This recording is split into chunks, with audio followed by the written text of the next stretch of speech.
Shalom keluarga damai. Renungan Samas pagi ini mengulas tentang dunia sebagai salah satu penyebab dosa kita. Namun sebelumnya marilah kita berdoa terlebih dahulu. Tuhan, kami mengucap syukur atas berkat dan kasih karunia-Mu kepada kami sampai pagi ini. Kau beri kami sinar matahari dan udara segar.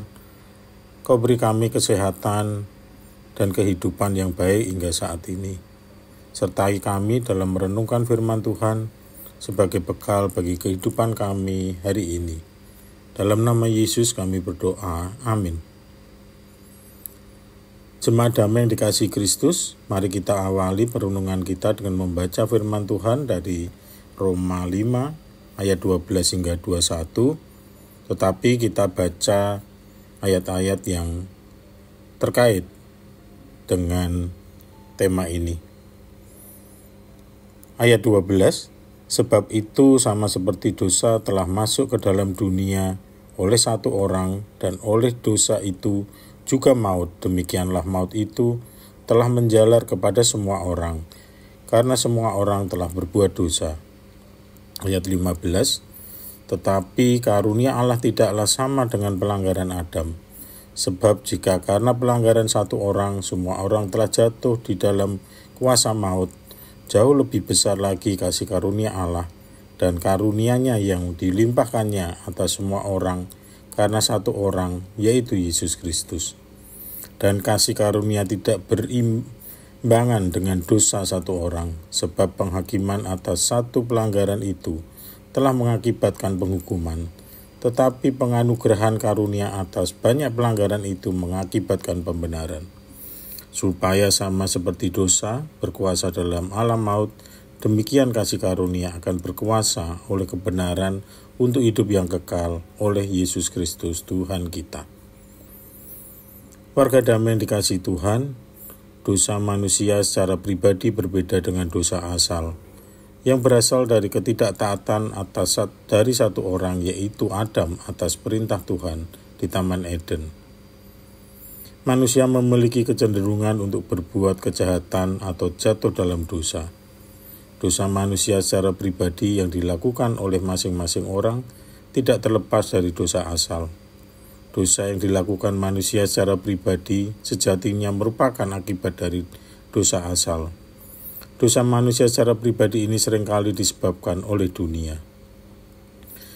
Dunia bisa menjadi salah satu penyebab dosa manusia secara pribadi.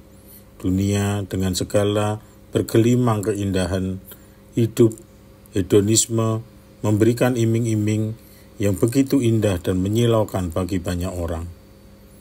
Pada saat ini di dunia yang sangat mudah diakses melalui media sosial, banyak orang berlomba-lomba memamerkan atau flexing atas kesuksesan atau keberhasilan pencapaian dirinya kepada orang lain.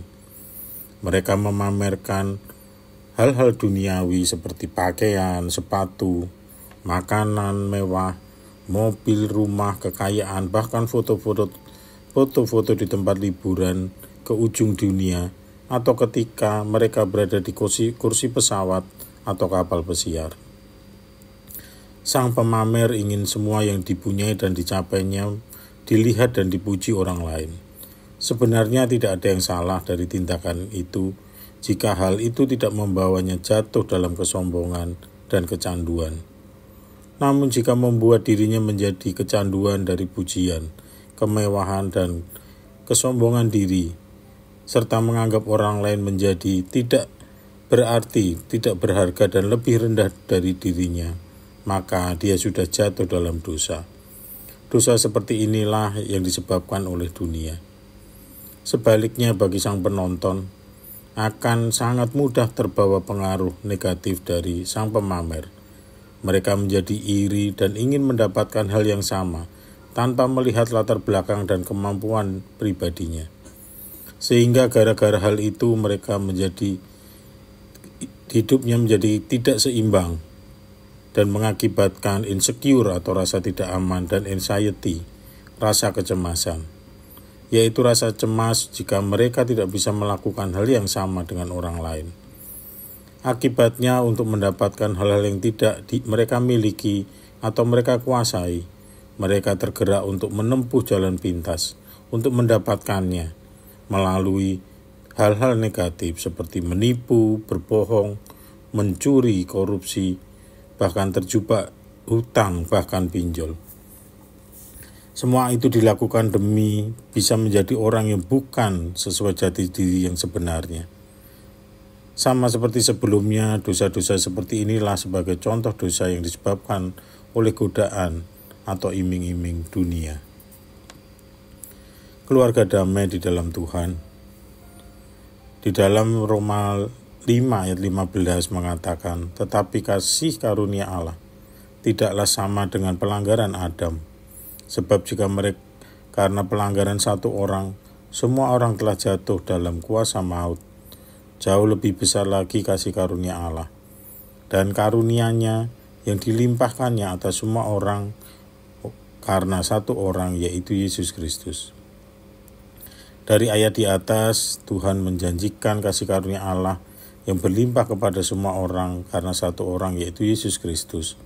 Janji ini diberikan kepada kita semua agar kita ditebus dari dosa asal sehingga kita berpindah dari dalam maut ke dalam hidup yang kekal, penuh kasih karunia-Nya. Lalu, kalau kita sudah tahu janji Allah itu, mengapa kita masih berbuat dosa karena iming-iming kehidupan dunia? Pertama, kita seringkali tidak mengimani dengan benar janji Allah atas kekekalan itu, sehingga kita mudah tergoda oleh dunia dan melakukan kejahatan atau tindakan yang tidak sesuai dengan perintah Allah. Kedua, karena pengenalan kita kepada Allah sangatlah dangkal, kita hidup tidak dekat dengan Tuhan atau firman-Nya, sehingga kita menjadi degil dan hati kecil kita tidak peka akan peringatan-peringatan Roh Kudus. Jika kita berada dalam ancaman dosa di dunia ini, kita tidak melihat kekekalan sebagai prioritas dan tujuan kehidupan kita, bukan hal-hal yang seperti dijanjikan Allah, tetapi malah mengutamakan kesenangan sesaat yang menjerumuskan kita ke dalam dosa duniawi. Ketika kita tidak bergaul dan bersekutu dengan sesama anak-anak Tuhan, seringkali kita malah menjauhkan diri dari tawaran kehidupan persekutuan dengan saudara-saudara seiman dalam Tuhan. Ibaratnya kita menjadi kayu yang menjauh dari panas api unggun yang bisa menjadi api besar karena kumpulan kayu yang saling memanaskan.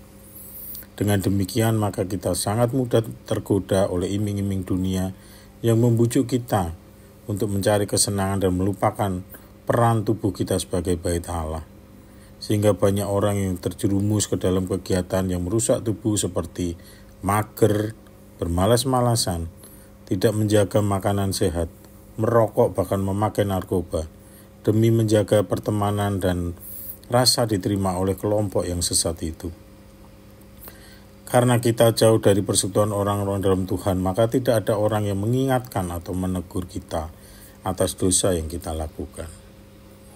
Saudara-saudara seiman yang terkasih, hidup di dunia ini merupakan suatu perjuangan melawan kejahatan dan dosa. Yesus Kristus telah mendahului kita untuk mengalahkan dosa dan menggantikan dengan kasih karunia-Nya.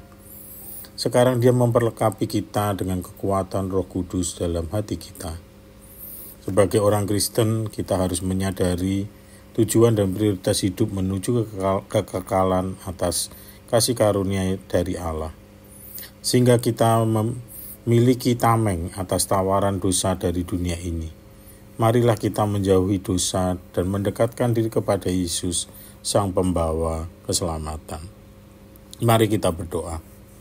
Tuhan, terima kasih atas kasih karunia-Mu yang Kau berikan untuk mengalahkan dosa kami.